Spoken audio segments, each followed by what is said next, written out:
Sent from Disneyland, history in our hand. So much to say about yesterday and the decades we have spanned. Postcards from the park, this journey will embark. See what has changed and what remains on Sent from Disneyland. Sent from Disneyland. Welcome to the Sent from Disneyland podcast. Here age relives fond memories of the past. If it's your first time joining us, welcome. On this podcast, we'll take a journey into the past and explore Disneyland, Disneyland history, and more, with mementos, snapshots, souvenirs, and postcards sent from Disneyland, from 1955 to the present. Let's start by thanking my patrons from patreon.com. You can join in at any level to support the show and receive snail mail from my trips to Disneyland and from my desk, plus some sneak peeks and bonus content. Special thanks to Random Olive, the first patron to this podcast, and to the rest of the e-ticket patrons, Tania, Eric Daniels, Monica Seitz Vega, Scott Cagle, Russ Romano, Michael and Christina Cross, Angela Reynolds, Greg Gorley, and Sheila Harry. C-ticket patrons Serious Inquiries Only, Debbie Weinstein, Jennifer Schneep, Grace Coate, and Ben and Noel Bruning, B-ticket patron Joshua Bell, and to the A-ticket patrons Elise Sharp, Zealot Infinity, Alexis Robles, Angel DeBlock, Daps Magic, and the Beyond the Railroad podcast. I am your host, your post-host Clocky, and today we have 2 postcards sent from Disneyland.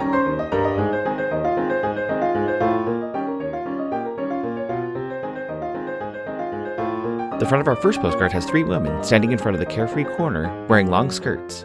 To the left, you can see a round topiary, and on the right, a lamppost with the sign for First Aid, East Plaza Street, Lost Children, and the Baby Station. Also attached to the lamppost is a Disneyland mailbox.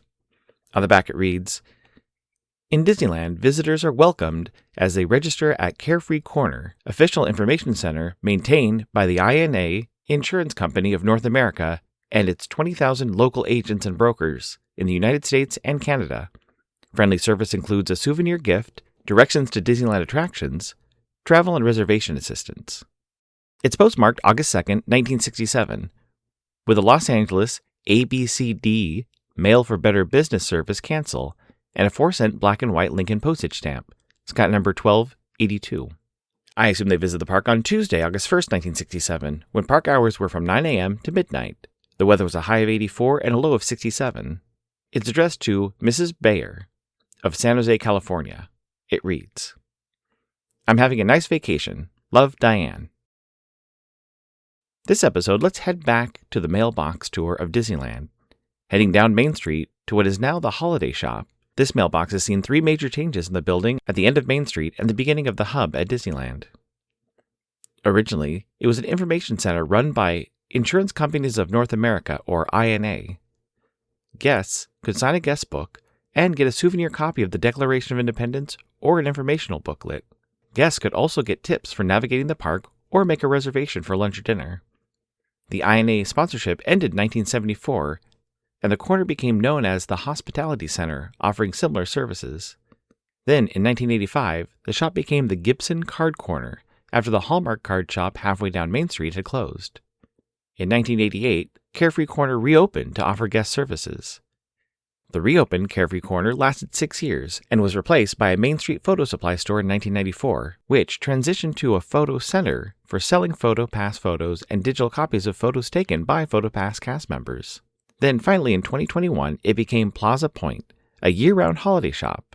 The building's design is credited to Disney legend John Hench and had an establishment date of 1792, a reference to the founding of the INA Insurance Company.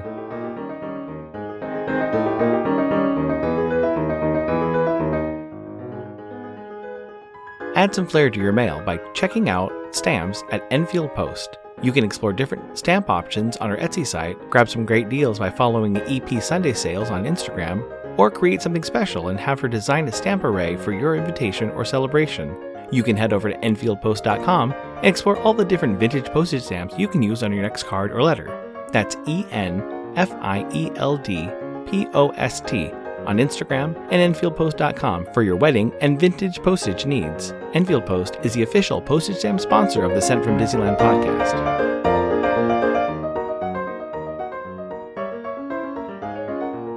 The front of our next postcard has 4 can-can dancers on the stage at the Golden Horseshoe. Below, there's a 3-piece band. On the back it reads, Golden Horseshoe Show. A lively finale of the Golden Horseshoe Revue, one of Disney's many entertainments, is provided by the colorfully costumed Can-Can Girls. It's postmarked September 25th, 1965, with an Anaheim cancel and a 4-cent Lincoln postage stamp, Scott number 1036. I assume they visited the park on Friday, September 24th, 1965, when park hours were from 10 a.m. to 6 p.m. The weather was a high of 82 and a low of 59. Park attendance that day was 5,801.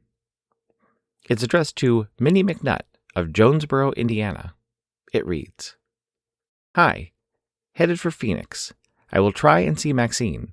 If I can't see her, I will call her. Also, going to look around a lot in Scottsdale. See you. Now let's move on to what was the center of Frontierland, in between the Golden Horseshoe and the Stage Door Café. I was amazed to learn that this location was a photo supply store, similar to the photo supply store that was on Main Street, U.S.A. Looking at photos on Daveland Web, this location offered postage stamps available through a coin-operated vending machine. This small shop was filled with film and camera accessories for guests to purchase to continue their photo journey through the park. The shop lasted between the late 1960s and the mid-1980s. Previously, the shop had also been part of the American Rifle exhibit and Frontierland gun shop. Between the two buildings, the Stage Door Café and the Golden Horseshoe, there were staged shootouts between the Sheriff of Frontierland and Black Bart, or other various bad guys. Looking directly at the mailbox, to the left was always the Golden Horseshoe Saloon, but to the right of the mailbox had been known as Oak's Tavern from 1956 to 1978, a quick-service restaurant serving chili and hamburgers. That restaurant is now known as the Stage Door Café, serving similar food and sharing a kitchen with the Golden Horseshoe.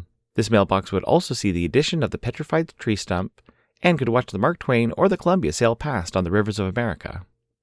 I mentioned it used to be the center of Frontierland, as prior to 1966 and the addition of New Orleans Square, Frontierland would wrap around the rivers of America to the Frontierland Railroad Station, now the New Orleans Railroad Station.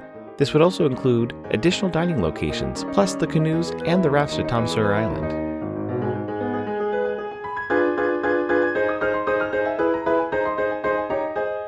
My incoming postcard is sponsored by the Art Throwdown. Art Throwdown, or ATD, is a craft hour on Instagram, starting at 9 p.m. Eastern or 6 Pacific.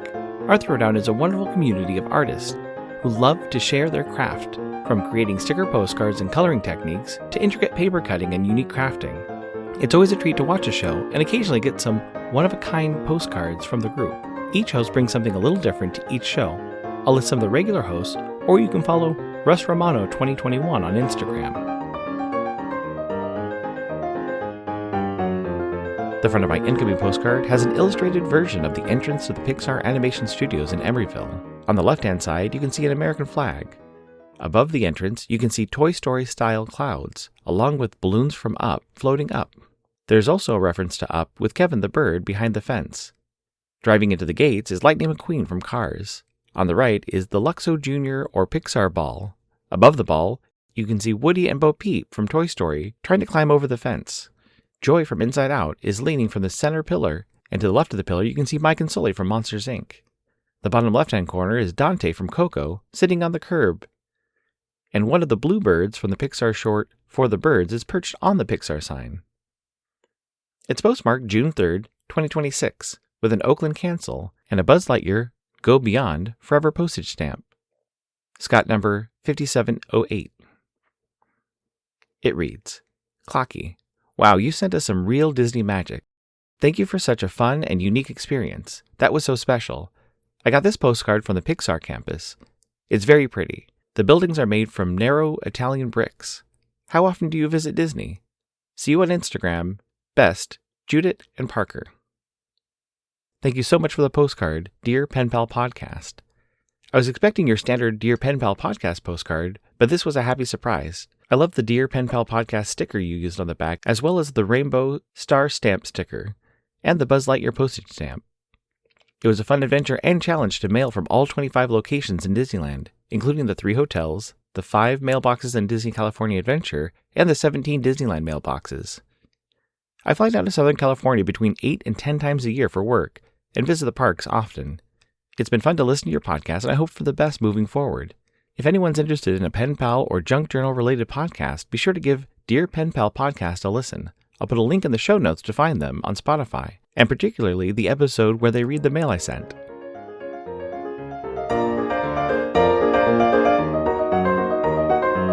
Thanks for listening to Sent from Disneyland. If you enjoyed this podcast, please subscribe and tell your friends. It would also help to leave a 5-star rating and comment on whatever podcast platform you use. If you'd like to support the show financially, please check out our Patreon page at patreon.com/sentfromdisneyland. You can find me on Instagram and TikTok at Sent from Disneyland or my website, sentfromdisneyland.com. For questions and comments, send me a postcard addressed to Sent from Disneyland, P.O. Box 44, Hood, California, 95639. This podcast is not affiliated with Disney, the United States Postal Service, or any post office or Disney-related properties. Opinions expressed on this podcast belong to the host and guests of the Sent from Disneyland podcast. This podcast is produced and edited by Clocky McDowell, website designed by Misty McDowell, theme song was written and performed by Noah Sunday Lefkowitz. Take it away, Noah.